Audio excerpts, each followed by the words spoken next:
Welcome to the Digital Analytics Power Hour.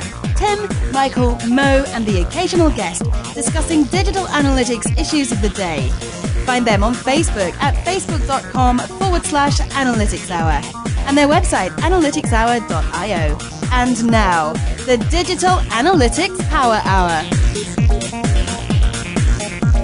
Hi, everyone. Welcome to the Digital Analytics Power Hour. This is episode 88. And, as has happened before, I'm not Michael. Unfortunately, the illness bug bit him just before the recording of one of our tri-continental shows. So we're going to soldier on without him, even if the intro winds up being a little shaky and no one is around to keep me in check throughout the episode. But Mo's going to do her best. I'm Tim Wilson from Search Discovery, and I'm joined, as always, by Mo Kiss from The Iconic. Welcome, Mo. I will 100% keep you in check. I feel like that's my, podcastly duty, right? It should be. We'll see how you do. No pressure. So, on to the show. In today's day and age, everyone tells us to be customer-centric and listen to our customers. Or do they? Today, we wanted to put the qual, as in qualitative, back into our work. We wanted to understand why our customers say what they say, or maybe even why they do what they do. And frankly, we have no idea how to do that. So we've invited in an expert, even if she cringes when we say that. Aerts is the expert in user research, the expert. She's been working in the field for nearly 20 years and is the co-founder of AG Consult in Belgium. Welcome, Els. Hi, Tim. Very nice to be here. Stop calling me the expert, dude. But yeah, that's fine. I have been doing this for a long time, so some expertise is expected. And so, yeah. I've met you and I feel like you know your shit. So I'm happy to stand by that claim. Cool. So maybe to kick off, as an expert, if maybe you could, no.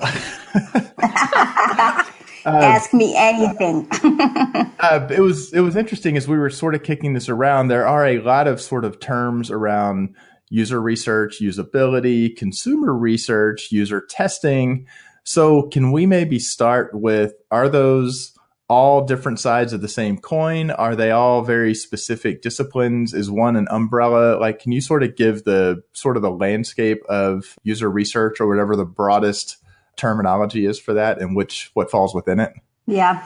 Well, I would say user research I would consider that the umbrella term for indeed things like user testing, or as it is preferably known these days, usability testing, but also like other user research tools, like, for example, heat maps or surveys. I would call all of that user research.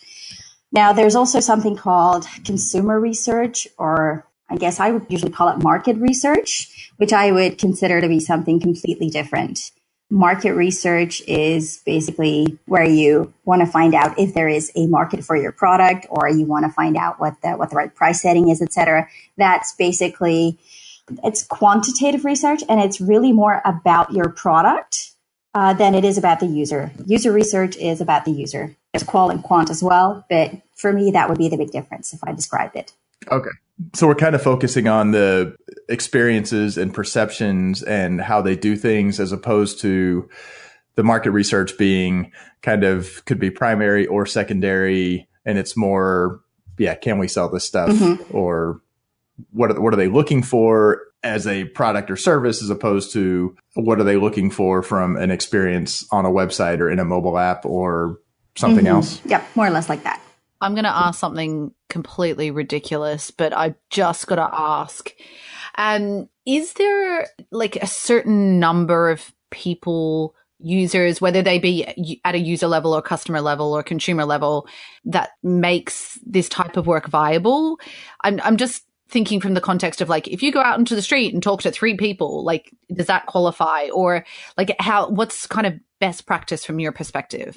Well, there used to be this article, and there's this graph that is still widely shared, that you only need 5 to 6 users to find about, I forget, is it 80 or 90% of usability issues? This is, of course, sadly not true. You need a lot more people. But it is true that it is a very good idea to start testing with a very small number of users, because very often you just see the same issues crop up time and again. And it is a smarter thing to test with 5 or 6 people. I would always say per target audience, 5 or 6 people, and then see, okay, what are the issues happening here? And before you do another round of testing, first of all, fix those issues, because otherwise, man, user testing can get boring really quickly because you just see the same people making the same mistakes again and again and again. And that's just, that's no fun for a client because they're paying good money to do this. And it's also not much fun as a researcher because you feel like, okay, we've established this. Let's fix this and then see what else we need fixing. You just mentioned their target audience. Can you elaborate a little bit on, like, in this context, what does that mean and how do you define it? How do you break up the different audience segments and whatnot? Well, for example, we did a project for the Department of Education, and they had a website that targeted teachers on one hand, but also like admin people in the admin office. Those two needs for the website were completely different. So it's a good idea to have one day of testing, 5 or 6 people, teachers, one day of testing, 5 or 6 people, the admin side. And I call these target audiences. It's really because, and this is not a matter of demographics. This is really a matter of these people come to this website with different tasks in mind. So they're really coming to do different things. And it would make no sense to let a teacher perform a task on a website that basically only an admin person is really going to want to do, and vice versa. There's no point in letting the admin people look up things that only teachers will want to do on this website. That makes sense. So before we actually get into the what and how of user research, what is you may have a distorted view of this based on it is your field. I feel like there are tons of companies that are not doing really user research at all. They may have web analytics. They may be doing some A/B testing. I've certainly run into companies that the user research is a very kind of rarely done, occasionally, we're doing a full website redesign. We're going to bring in an outside firm. What's kind of your sense in the industry of, companies that are operating at scale, that they have it fully baked into their process? They have it at least in some extent, or they really don't do it at all? Is it kind of most companies aren't doing it and are kind of missing a big opportunity? Sadly, that is the case, because I feel like with all the tools that have come up as you said in the beginning, I've been doing this for a very long time. I've been doing this before we even had Google Analytics. I saw web trends come up and click tracks and all of these back then crazy fun stuff. But right now we can measure and track anything. And there's this emphasis on the quantitative aspect, which is very important. And my God, I'm super happy that we have all these tools because it teaches us a lot. But somehow, indeed, qualitative has sort of been forgotten, or indeed is questioned. The validity of qualitative research is questioned a lot more than the validity of quantitative research. When really, if you have your Google Analytics set up wrong, you might be looking at distorted data. You might be looking at false data. The same is true for qualitative research. If you do it wrong, and the thing is, doing it wrong in qualitative is a huge risk, because you need to really have a certain expertise in moderating a user test to make sure that indeed, you get good results, that you get valid output there. With regards to, do big companies have it baked into their process? Sadly, no. I very often still see terrible things happening. There's actually a story that I found very interesting, because I was at a Microsoft conference quite recently, and one of these guys was talking about the launch of, oh my God, was it Microsoft Hello, where there was like facial recognition in the thing? Anyway, he was like going on about, and we shipped it out on 1,000 or 100,000 laptops. And then we got back the data. We dug into the data and we noticed that only 10% of users were actually doing this, setting it up with the camera recognition. Then we found out that, in 1 in 10 times there was a camera issue. Really? If you had done 2 days of user testing, people, you would have totally caught that. You would have caught that nobody, there was no prompt to do this. This would have come up in qualitative user testing. You would have, if 1 in 10 times the camera didn't work, I'm sure that would have come up. So 2 days of testing could have saved you a lot of trouble. But usually it's like, oh, we don't have the time for that. We don't have the budget for that. Let's just ship this shit and then we'll see afterwards. And I'm like, yeah, I'm all for, shipping, but yeah. So do you think that's the main issue? This is something I really do want to dig into and understand.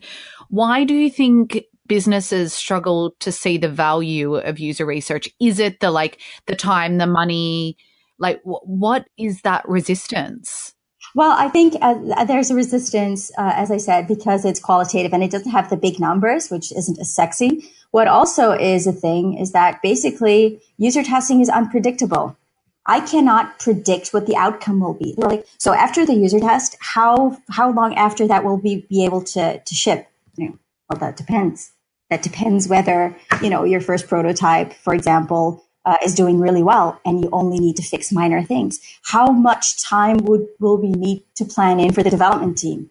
Well, I don't know, dude. If all works well, then happy days. And if it doesn't, maybe you'll have to, do some very big work. And it's this unpredictability, I think also that holds people back. Also, but we have to ship in a month. So if we user testing, we wouldn't have time to fix anything anyway. So we'll not do it. Let's put our head in the sand. Yeah, it's true. But this has happened. People were going like, oh, we want to do this. Oh, no, actually, we're going to cancel it. It's too late in the game. And then a month later, they've shipped it. It's live. Numbers are not looking good. And all of a sudden, guess what? There is time to do user testing. There is budget to do user testing. Isn't that magical? So, yeah. Welcome to my life, people. Yeah.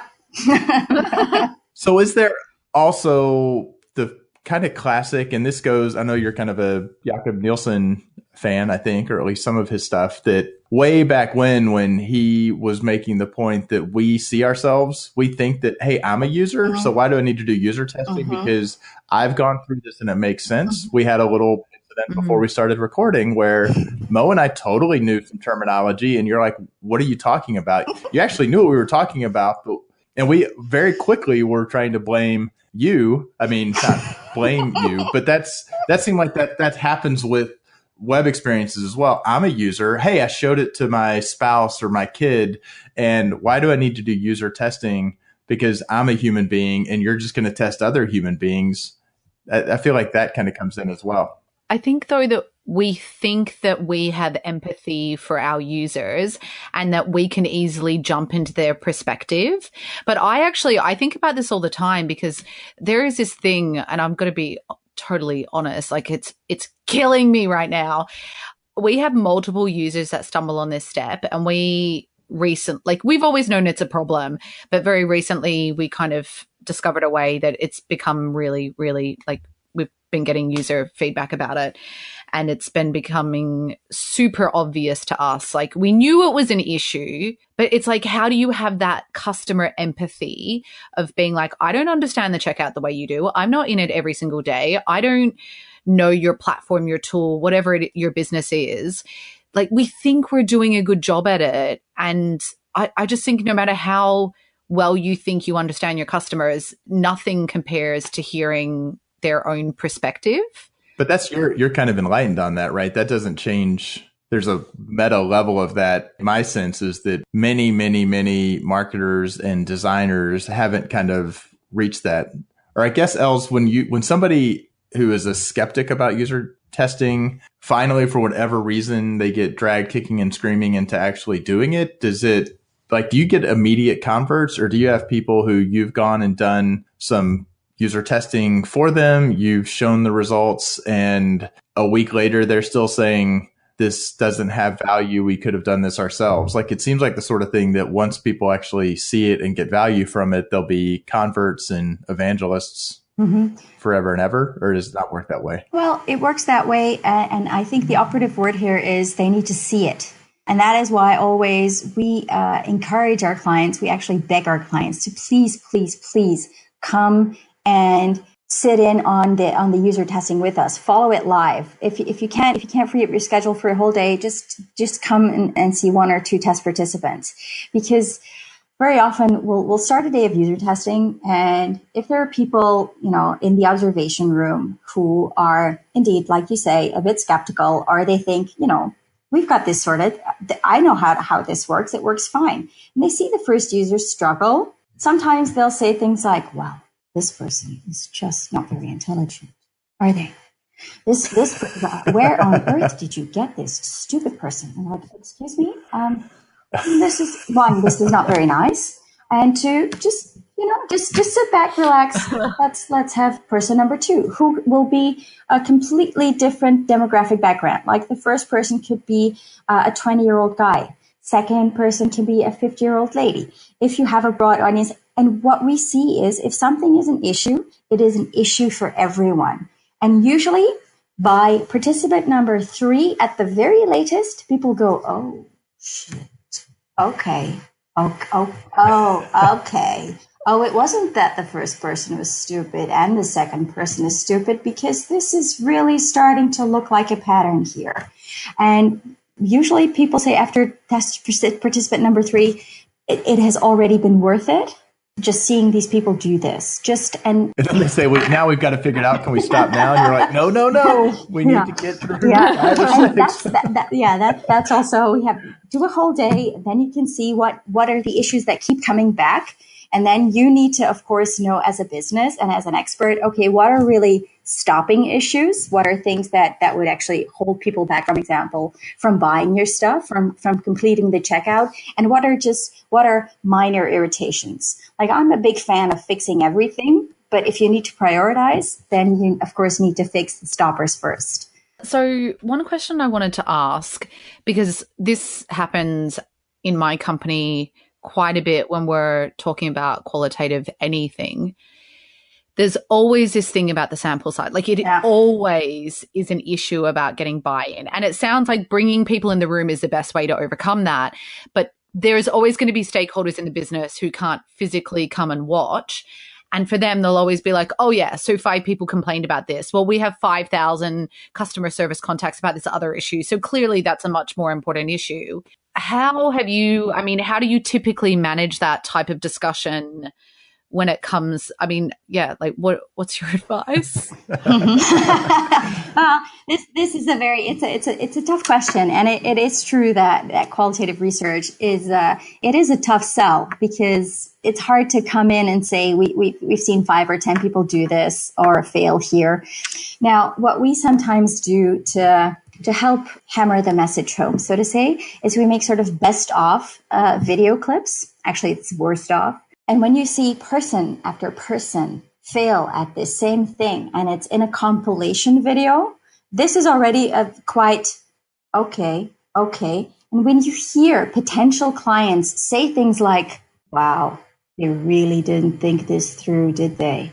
Not me saying that, not the expert that you're paying or where you think maybe it's my opinion. No, this is an actual client or potential client. And you can feel the disappointment in their voice. And if you share those videos, that already very often says something. Also, it can help you if you're not willing to, and I completely understand, if you have, like you, Mo, you have the numbers to basically let the user test data inform your A/B tests. And I go like, okay, let's use the 5,000 complaints from customer research. Let's test that. But let's also indeed test the stuff that we saw in our qualitative research and see if we can fix that.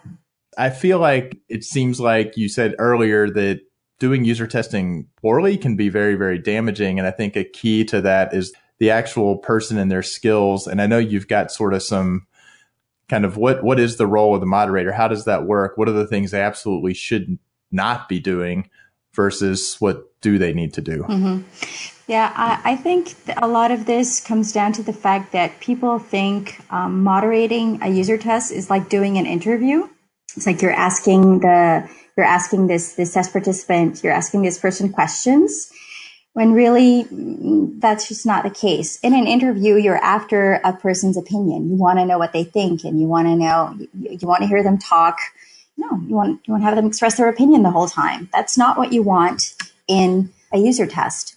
You'll talk to the person beforehand, before you start the actual test, and and the point of that is a sort of interview where you sort of find out something about this person. So, are they very nervous, or are they happy to chat? What's their situation with regards to your product? So you can hark back to that when you're setting the tasks. That's important distinction number one. In a user test, you don't ask questions, you set tasks, because you're not after opinions, you're after observations. You want to observe their behavior. So you want to have them do something on your website or on your app. You don't want to ask them something about the app. You want them to use it so you can observe that. And as a moderator, and while that sounds super easy, and I think this is the reason why so many people call user testing useless testing, because it sounds so easy. And you just ask them to do something and they do it, and then we're done. No, because the way you ask it is very important. Like, you have to sort of, in that pre-test interview, when you welcome people into the room, I always use Jarrett Spool, another one of our oldies. His analogy says you need three personalities. And the first one is that you need to be sort of like a flight attendant. You have to set your test participant at ease. You have to make sure this person is comfortable. You have to offer them a drink, talk about the weather, how their day was. In Belgium, we talk about traffic the whole time, because traffic is shit the whole time. So you have something to gripe about together. Really bonds. It's really good there. So that's it. This person has to be comfortable sitting next to you, so they don't feel judged. So that's a very important thing. You have to be sort of a people person. And while you can sort of learn that is also something that you just have to be. We do a lot of courses on moderating as well. And sometimes I sit next to someone, and as a mock test participant to let them sort of practice moderating, and you can just feel not comfortable because the person is not comfortable. So yeah, that's basically the first thing. You have to be a people person, and you have to set the participant at ease. At the same time, what you need to do is, I talked about the observation room where people can follow the test, and I love it when oh man, I like to get a really big room full of them, of our clients watching the test, because that way I know I have a lot less work to do afterwards, because basically they're pretty much convinced, they've seen it with their own eyes. Because as a moderator, you're sitting right next to your test participant. You can see everything they're doing, and you can also you can see their face really well. And sometimes they'll say something, or they'll point to the screen and look at you. And so people in the observation room won't get that, because they're not using their mouse. So there's no mouse tracking on the screen. They're not looking at the screen. So there's no eye tracking. So you need to sort of, I call it, you have to be a sportscaster. You have to be a reporter, so the people in the observation room can really know what's going on in the testing room. So that's something also. And are you literally, if somebody looks at you, are you literally making a note right then and there, or how is that being recorded? Well, I prefer that let the person in the observation room, to have an extra expert in the observation room and let them do the note taking, the primary note taking. However, when I am moderating, I do like to take notes as well. And this is, again, something that in your pre-test interview, you talk about with the test participant. You tell them, like, I'll ask you some questions, or I'll do some stuff on the site, and everything is being recorded, this and that, da, da, da. I'll also be making notes, but, don't worry about that. And the way you sit next to the participant, the way you take your notes, if you're, like hammering away on a keyboard, that's no good. If you do it, I sometimes just make paper notes, which is, again, makes the process in the end takes a bit longer, but it's the least intrusive for the participant. And of course, they should never see your notes, and you should never write stupid stuff like failed again. Even though sometimes, there's fail after fail after fail. I always prefer to have two sets of notes. Even though you have the recording, two sets of notes. Awesome. And that's basically what also Jared says is pretty much, personality type number 3. You are a scientist. You are a researcher. You're not just sitting there and talking to this person, there is actual gathering of data here. It's just in a very different way than with heat maps or with Google Analytics, but it is data that you're gathering. So yeah, that's a very important one as well. Well, and it's interesting. We say qualitative, and it is qualitative, but I think in web analytics, the commonly used phrase is, we don't want to ask people what they think. We're going to watch what they do. And this is the same thing. You're not asking them what they think. You're not asking for opinions. You're still doing behavioral tracking.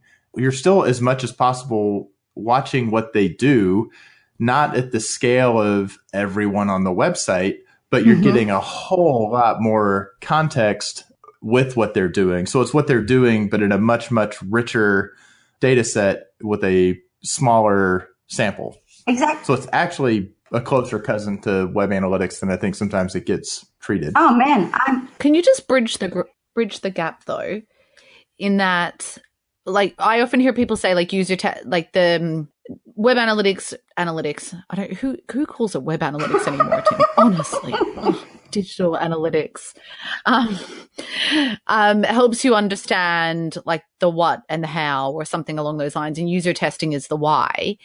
So where does the real insight for you come from? Is the user testing the why? I don't know. I thought so. What do you think? Wait, let me ask my question first, and then maybe you can talk. Okay. But I thought it was the why. Like, why are people struggling? So how do you capture that? If it's like, okay, they're there, they can't get through this bit of the checkout form. I always go back to the checkout. It's my default. Like, or if they're stuck on this thing, is it because they're talking to you as they're stuck? Is that how, like, what bridges the gap? And see, I love what you said there, Tim, even though you said web analytics, but that user testing is a much closer cousin to analytics. I'm just much closer cousin to analytics than a lot of people think, because indeed it is not about opinions. It is about behavior. And yeah, sometimes we can see something in analytics. Obviously there's an issue with this step. Why is this an issue? Either you can go and look at the step as an expert, or you can have a look at the user sessions. And sometimes user session recordings can be quite valuable, because you just see people, when you see a mouse hover between two fields the whole time, or between two issues in a menu, this means it's unclear what the difference is. People are doubting. Why are they doubting? What would be a clearer term? Maybe that is something. Then you can dig deeper into with user testing. User testing, basically, when people go through a step and when something is wrong, they'll make a sound or they'll say something. They'll say something like, and you just go, or they'll say, oh, that's annoying. And you'll be like, annoying? That's all you have to say. You don't have to. Annoying, which basically means, why are you calling it annoying? And they'll go like, well, yeah, it's really annoying that I have to. And then they start talking the whole time. It's not that you have to sort of encourage them to speak out loud the whole time. And this is again often misinterpreted at the talk aloud protocol. Like, I'm clicking here, I'm opening a new browser window. No, it's not like that. But it's when something happens, people just go, well, I hadn't expected. People just go, oh yeah, I hadn't expected this to happen. I thought we were going to go and do. It's as a moderator, you just react to actions, to behavior of your test participant. And basically the best thing is to never, or to ask a direct question as little as possible. Very often when you echo what they say, and there's a video that Jacob Nielsen has that has all these different sort of techniques, the test participant is very willing to help you out and to explain why something is going wrong, because that's what, indeed, Mo, like you said, that's what we're after. Why is this thing happening? Or why do they think they're exhibiting this behavior? Well, so what is I hate to say ideal, but what's the typical, I think I'm still a little unclear, and maybe it's always situational, but if you have in your arsenal, you've got A/B testing, you've got digital analytics. And my reason was, I was trying to me, web analytics is a subset of digital analytics, and just trying to be more specific. Digital analytics is starting to be the all-encompassing, all types of analytics. But you've got A/B testing, you've got digital analytics, you've got user testing. What's kind of sequence, or which one feeds the other one? Can they all feed each other? Can you do an A/B test and say we can't explain why this is different, so we drive user testing, or we see something in digital analytics and it drives user testing, or we do user testing and then put the measurement on it? Is there kind of an ideal setup or interrelationship between those different data collection analysis tools? Well, I would say it's definitely, yes, situational. Now, if you have a website that has been, or a product, an app that has been up and running for quite some time, it is always, always, always a good idea to have a look at the analytics first, because that informs you of sometimes the places where you definitely have to make sure that these are part of your user test, of your usability test. So indeed, like, well, let's go to the checkout. Well, if you see there's a problem in a certain step of your checkout, then, that's something to pay extra attention to during the user test. You should never inform the user of this, of course. That would be totally damn silly. Particularly after your input on the checkout in step 2. Some people do this. This is why I say it. So, God, no, this is not the way to go. But for you as a researcher, you need to know, okay, I need to pay extra close attention here, because everything that the user does here for me is interesting to watch and interesting to observe and interesting to get something out of. So I would say if you have analytics, that is a first go-to, great, always. Sometimes also user surveys, like targeted surveys, can help to sort of get a bit of that qualitative input first before you dive into the user testing. And it really depends on how fast it is necessary to go into the moderated user testing. I always say it very much depends on the complexity of the product or the service that you're selling.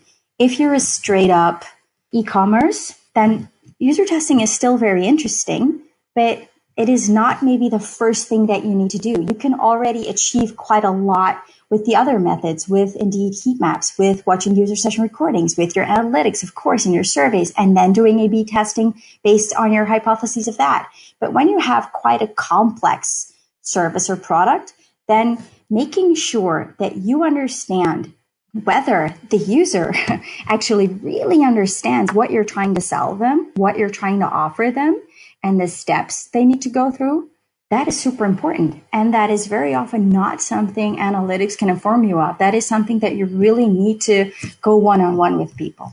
And I guess as you were talking, it also makes sense then if you, in the example earlier, where if you're going to launch something, you don't have the analytics data, there's still value in saying this should be baked into our development process, that we get to a functioning, get far enough into stage. Now's when we pull in users and have them check it before we roll it out to the masses. And that's a way to really minimize some risk, because you haven't actually rolled it out to actual customers who actually want to do something. Right. Absolutely. And this is why my basis is in usability and in information architecture, which, well, as we say, I've been doing this for a long time. We've made websites for organizations that was their first website. So there is no data whatsoever. And doing user testing on a prototype before, even one line of proper HTML or whatever has been written is super valuable, because you can, thank God I haven't had to do this very often, but sometimes you can just bin that prototype. You can just go, okay, this is test participant number 3 on this, and it stinks. It's bad. We need to totally rethink the structure of this. We need to totally rethink our approach to this. And while that is no fun to do, it's a lot more fun to do that when you're just prototyping and have wireframes than when you have everything basically up and running in shiny colors. So at the start of a project, it's super important to do user testing. And I could see if a company's like they've had a website, but they're saying we're going to pivot it to be a responsive design, or we're going to roll out a mobile app. There's still, even in 2018, I think plenty of entirely new experiences where it would make a lot of sense to say, do the subset, do the prototype, do the mock-up, and before you pull the trigger on full-on development. So it makes a lot of sense. Els and I were actually at a conference recently where the head of growth at Instagram was talking about like exactly this, where they completely redesigned their onboarding flow, like overnight, went from one flow to the other flow. And I mean, they just talked about like having a heap of lessons out of that, about the fact that like, one, they didn't know what was wrong, why, like which bit of this completely new flow were users struggling with. And I mean, like, this is a clear case where user testing like might have helped solve some of those problems. I think very often still people think, oh, it's onboarding. How difficult can it be? It's login and registration, for Pete's sakes. Still, yes, there are best practices, but if you're a company like Instagram, and this is quite an important page. My God, do a couple of days of user testing to make sure and to do those tweaks. So do you think user testing can be done well in-house, particularly in the case where it's not a person's sole job? Like a person's an analyst and every once in a while they're going to go run some user. Like, have you ever seen this work well? Do you have any thoughts, feedback, opinions, hopefully strong ones? Or maybe I want to broaden that a little bit, because I think it's kind of a wrap question, as we're going to be running short on time, but kind of broadening, on the one hand, we hear somebody who's super knowledgeable, Els, and it can be terrifying. Like, oh crap, where can I start? Do I have to go get a huge budget and make a case? Can I do a little bit of this myself? But wow, it sounds like I could fuck that up, which that would be bad. So what's kind of a getting started? And Mo, I don't know if I'm completely hijacking your question, but I think it's kind of a similar form of, we've talked a lot about if you have an expert who can do this and kind of when and where, is there how can I dip my toe into this? How can I do a little bit of it safely and get a little bit of value? Where should we actually start? I kind of wish people could see Elle's face right now. I totally forgot you could see it, but there you go. Oh, yeah. I'll put, yep. Okay. Yeah, I see what you're saying. While I think you can sort of hone your moderator skills, again, I do think there has to be sort of an innate quality that you have to have in order to do it. There's some people in my team who are naturals at it, and where we just, we sharpen the skill. And there are some people that I wouldn't let near a user, if they were the last person on earth to do moderating, because they just can't. That's just how it is. I think basically what is a very important thing for if you're a user test moderator is also a good knowledge of usability. And so I would say read Steve Krug's both books. Read his Don't Make Me Think. Don't Make Me Think. And yep. Wait, both books are Don't Make Me Think, and what's the other one? Rocket Surgery. I'll put you yeah. It'll be in the show notes. Rocket Surgery. That's fine. Yeah, something like that. Rocket Surgery Made Easy. That was it. See, it wasn't hard. Rocket Surgery Made Easy. Yeah. So okay. I would say read both of those, because the second one goes into the specifics of user testing a bit more. Then there's a lot of practicing, and do practice on your partner and practice on your colleagues. When you're doing user testing for real, don't use your partner. Don't use your partner. But for practice, they're fine. They're good enough. Awesome. So I think, as always, looking through the various things that we wanted to touch on, we've barely scratched the surface. But given the fact that normally I'm the one making weird facial expressions at Michael, trying to get him to move towards a wrap, I think we have to move towards a wrap, which we will do by the little thing we do on this show called a last call, last round of drinks. Go around and everybody shares something they've seen that's interesting or amusing or share-worthy. And Elle, since you're our guest, are you up for going first on that front? Alrighty. Well, you mentioned Jacob Nielsen in the beginning, Tim, and I know that is deeply uncool to still like Jacob Nielsen, but I do. Fudge it. I totally do. And I think if you're serious about getting into user testing, basically read what they have written, the Nielsen Norman Group, about user testing. Watch those, yes, slightly dorky videos that they sometimes make. Yeah, they're dorky, but seriously, the content in there is totally good. So set aside your coolness and go for old school everything Nielsen does on user testing. That's awesome. I actually have not heard or thought of him in a while until this episode came up. So, and he has been doing it for a long, long time as well, and out there sharing. So awesome. Mo, what have you got? I've got one, but the issue is that normally I'm like, oh, I love this thing and I want to talk about it because I'm excited. And this time I'm like, I still don't know what I think. So I've been listening to This Week in Machine Learning, which Jim Stern recommended. I feel like it's This Week in Machine Learning and something else on the end that makes it and AI. It's This Week in and Machine Twimmel, Learning. Twimmel or Twimmel. something. I'm halfway through episode 3 and I'm like, so also tip, if you decide to give it a crack, like fast forward the first 30 seconds because it's mainly just absolute shit. Like, you should check out this or you should do this. And I have really low patience. And I just want to, the reason that I want to bring it up is because I want to hear which episodes other people loved so that I can listen to those, because I've listened to a couple and I'm like, yeah, like I'll get snippets that I think are really useful. And then there's like bits that I'm like, oh, I'm not sure about this, or it's super technical and like a bit over my head. So I actually bring it up because I'd love to start a bit of a discussion and hear some other people's thoughts about like what are the things that they're getting out of it, so I can hone into that. Oh, that's awesome. So yeah, tweet at Analytics Hour and let us know which episodes of Twimmel. I would love that as well. Yeah. So mine, I will do. I'm going to wind up doing a twofer because one of them is just kind of a little silly. You always do a twofer. That's my thing. One's kind of silly, one's kind of cool.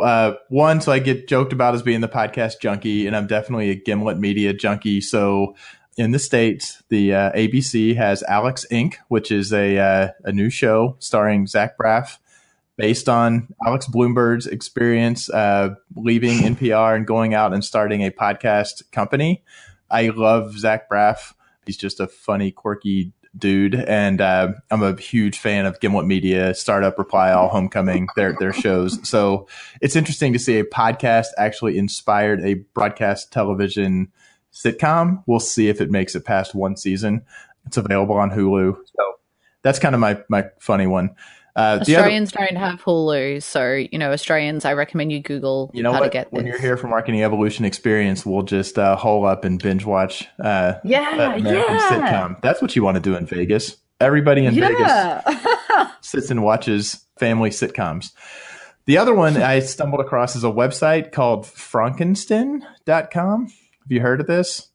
It's basically a guy who just likes to do sort of cool random things with R, I think mostly. One specifically, the first one I found was taking the traveling salesman problem and using that to actually take an image and draw basically a line drawing of an image, which I'm not describing well at all. But do you know the traveling salesman problem?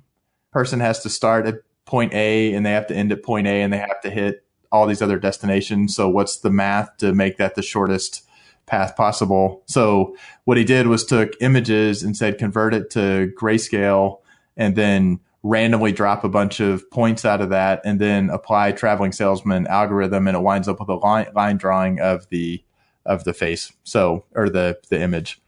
It's cool. He's got all sorts of other little examples. So, and he posts the code so you can actually go play with it yourself. You are a massive nerd.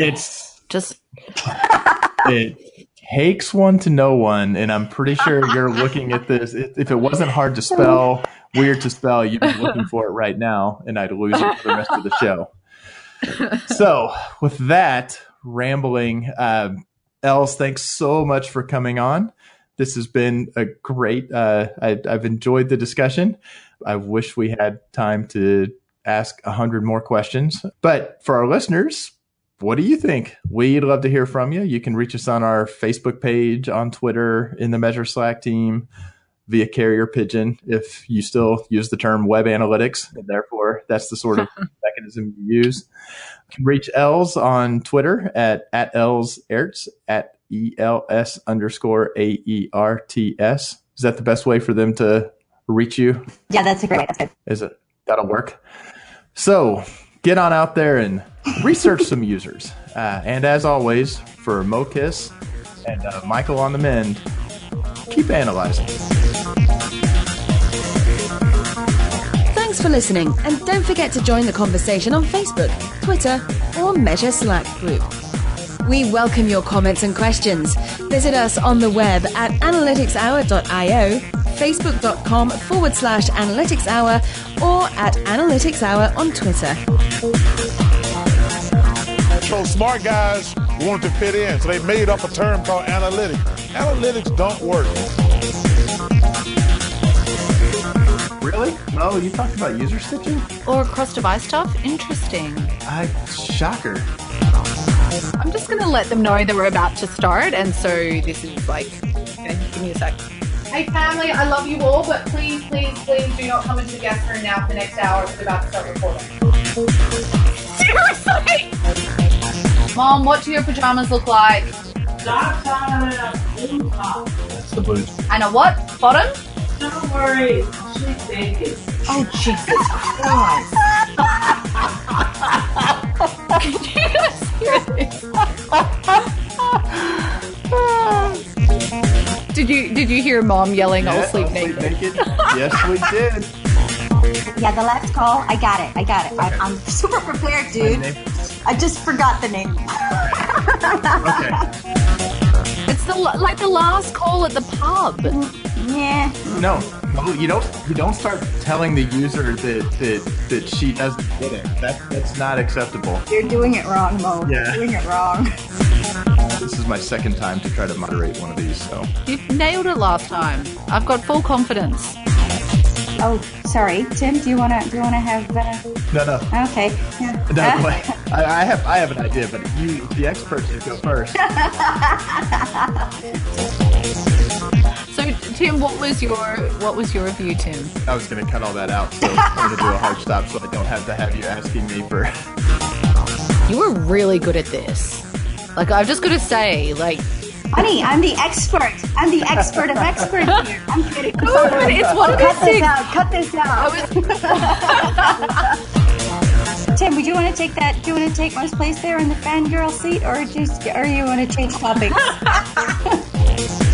I was, but you go. No, you go. Oh, fuck's sake. We've got to balance our questioning out. You go.